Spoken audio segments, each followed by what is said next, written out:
पाकिस्तान से चाइना को होने वाली धातुओं के एक्सपोर्ट्स में 4,700% तक इजाफा रिकॉर्ड किया गया है। सन 2025 के आदादोशुमार के मुताबिक पाकिस्तान से एल्युमिनियम, खाम लोहा, मैग्नीज, जिंक, क्रोमियम और इस तरह की दीगर कई धातें एक्सपोर्ट की गई। अब पाकिस्तान के अंदर 92 से ज़्यादा अक़साम के मिनरल्स पाए जाते हैं। हमारे पास एल्युमिनियम की फील्ड में कितना बड़ा पोटेंशियल है ये आपको बताएंगे, क्योंकि सिर्फ खुशाब के अंदर 100 मिलियन टन के एल्युमिनियम और दीगर धातुओं के ज़खायर पाए जाते हैं। आज़ाद कश्मीर में एल्युमिनियम के ज़खायर पाए जाते हैं, अटक में पाए जाते हैं। ये तमाम तफसीलात आपके साथ शेयर करेंगे और आपके साथ शेयर करने का मकसद ये है कि दुनिया भर में सिर्फ एल्युमिनियम की इंडस्ट्री $260 बिलियन सालाना की इंडस्ट्री है। इसके साथ साथ आज की दूसरी खबर, कराची में ज़ेरे तामीर एक इंतहाई अहम पुल मुकम्मल हुआ है जिसका नाम है कोरंगी कॉजवे ब्रिज, जो कि 1.4 किलोमीटर तवील है। इस ब्रिज की तामीर के बाद बारिशों के सीज़न में, मानसून में कराची जो दो हिस्सों में बढ़ जाता था, आबादी को प्रॉब्लम होती थी, स्पेशली कोरंगी और लांडी की जो आबादियाँ हैं वो पूरा साल आपस में कनेक्टेड रह सकेंगी। इस खबर को प्रोग्राम के दूसरे हिस्से में जानेंगे, लेकिन पहले चलते हैं आज की सबसे अहम खबर की तरफ। अस्सलाम वालेकुम व्यूअर्स, रिच पाकिस्तान का नया एपिसोड लिए मैं हूं आपका मेज़बान अब्दुर्रहमान। साल 2025 में पाकिस्तान से चाइना को होने वाली मेटल्स की एक्सपोर्ट में 4,700% तक इजाफा रिकॉर्ड किया गया है। सबसे ज़्यादा इजाफा हुआ है एल्युमिनियम ओर की एक्सपोर्ट में, जिसे बॉक्साइट कहा जाता है। 2024 के साल में हम लोगों ने सिर्फ $2,90,000 का एल्युमिनियम बॉक्साइट एक्सपोर्ट किया था। 2025 में बढ़कर $14.16 मिलियन का एक्सपोर्ट हुआ है, यानी 4,700% का एक बहुत बड़ा इजाफा है। अभी भी ना होने के बराबर है। उसकी वजह यह है कि हमारे पास 3 जगह ऐसी हैं जहां पर बॉक्साइट के बड़े रिजर्व्स हैं। 2 खुशाब और अटक पंजाब में है, 1 आज़ाद कश्मीर में है। तो जो खुशाब के इलाके में है वो तकरीबन 100 मिलियन टन के ज़खायर हैं, जिसमें एक बड़ा हिस्सा बॉक्साइट का है। बॉक्साइट अकेला नहीं पाया जाता, इसके साथ मुख्तलिफ मेटल्स और अलॉयज पाए जाते हैं। उसके बाद अटक के अंदर कुछ 46.5 मिलियन टन के ज़खायर पाए जाते हैं। अटक भी चूंकि पंजाब में आता है, तो इससे ये पता होना चाहिए कि पंजाब के अंदर भी मिनरल्स का बहुत बड़ा पोटेंशियल है। फिर आज़ाद कश्मीर में मुजफ्फराबाद और कोटली के अजला के अंदर 500 मिलियन टन के ज़खायर हैं जो कि मेटल्स के हैं, उसमें बॉक्साइट भी शामिल है। बॉक्साइट मेन ओर है जिससे आप एल्युमिनियम बनाते हैं, और एल्युमिनियम की जो इंडस्ट्री है वो सालाना 250 से $260 बिलियन की इंडस्ट्री है। आप शायद ये सोच के हैरान होंगे कि एल्युमिनियम कहाँ कहाँ इस्तेमाल होता है। सिर्फ हमारे घरों की खिड़कियों में नहीं इस्तेमाल होता, कंस्ट्रक्शन में सिर्फ इसका इस्तेमाल 25% है। बाकी 75% इसका इस्तेमाल कहाँ है? ट्रांसपोर्ट सेक्टर में, गाड़ियों के अंदर, हवाई जहाज़ों के अंदर। लाइट वेट होने की वजह से, मजबूत होने की वजह से एल्युमिनियम बड़ी मिकदार में इस्तेमाल होता है। फिर पैकेजिंग इंडस्ट्री के अंदर, जैसे टिन पैक्स वगैरह होते हैं, इस तरह के दीगर पैकेजिंग में ये इस्तेमाल होता है। 20% इसका इस्तेमाल वहाँ है। फिर मशीनरी के अंदर, लाइट मशीनरी 15 से 20% इसे इस्तेमाल करती है, और इलेक्ट्रॉनिक्स में भी 10% तक एल्युमिनियम का इस्तेमाल है। आपके लैपटॉप्स के अंदर, आपके हीट सिंक्स के अंदर, कंप्यूटर्स के अंदर एल्युमिनियम इस्तेमाल होता है।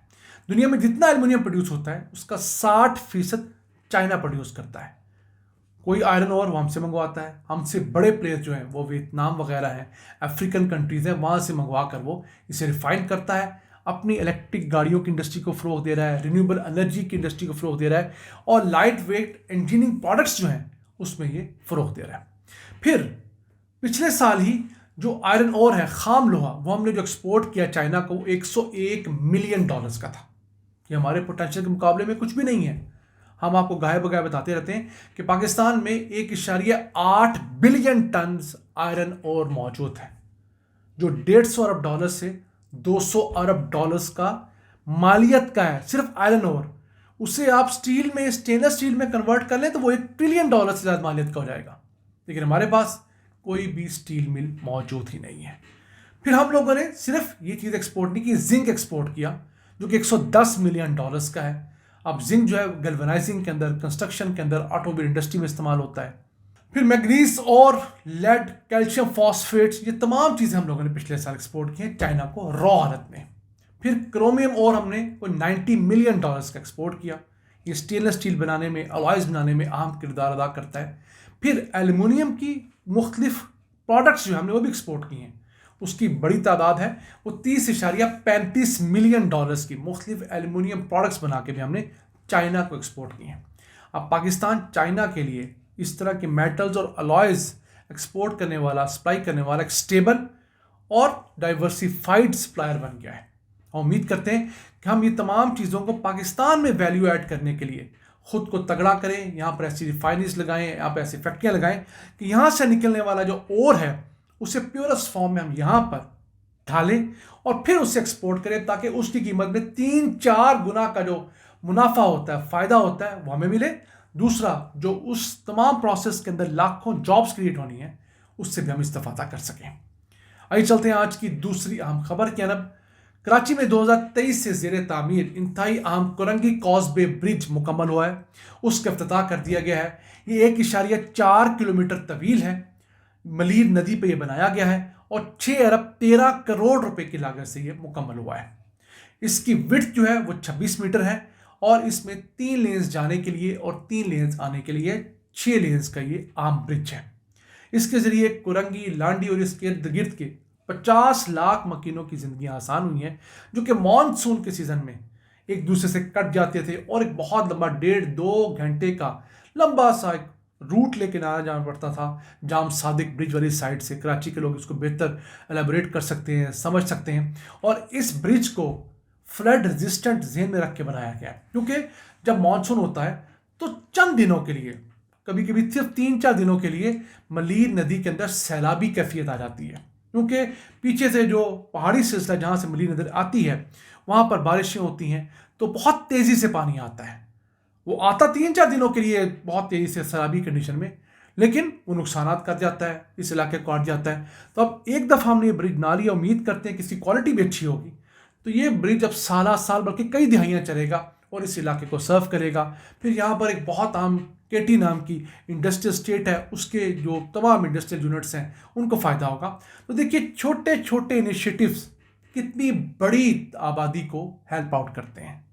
आपने 6 अरब 13 करोड़ रुपये लगाए, इंडस्ट्रियल यूनिट्स को फ़ायदा हुआ, 50 लाख की आबादी को वहाँ पर फ़ायदा हुआ। तो ये तमाम जो स्टेप्स हैं उन इलाकों के लिए एक अच्छी नवीद हुआ करते हैं। हमारा ये प्लेटफॉर्म भी आप तक वो तमाम अच्छी खबरें पहुंचाने का सबब बनता है जो कि नॉर्मली आप रूटीन में नहीं देखते, या हमारा मीडिया उसे वैसे हाईलाइट नहीं करता, वैसे मौका नहीं कर देता जैसे देना चाहिए। और हम आपसे भी ये एक्सपेक्टेशन रखते हैं कि आप हम पर उसी तरह आप अपना ट्रस्ट, अपना एतमाद बहाल रखेंगे जैसा आप गुज़िश्ता 6 सालों से रखते आए हैं। नाज़रीन, ये था आज का एपिसोड। हमें उम्मीद आपको पसंद आया होगा। अपनी सजेशंस, अपनी आराज़ से हमें आगाह रखा करें। अपने मेज़बान अब्दुल रहमान को इजाज़त दीजिए। अल्लाह ने के पास।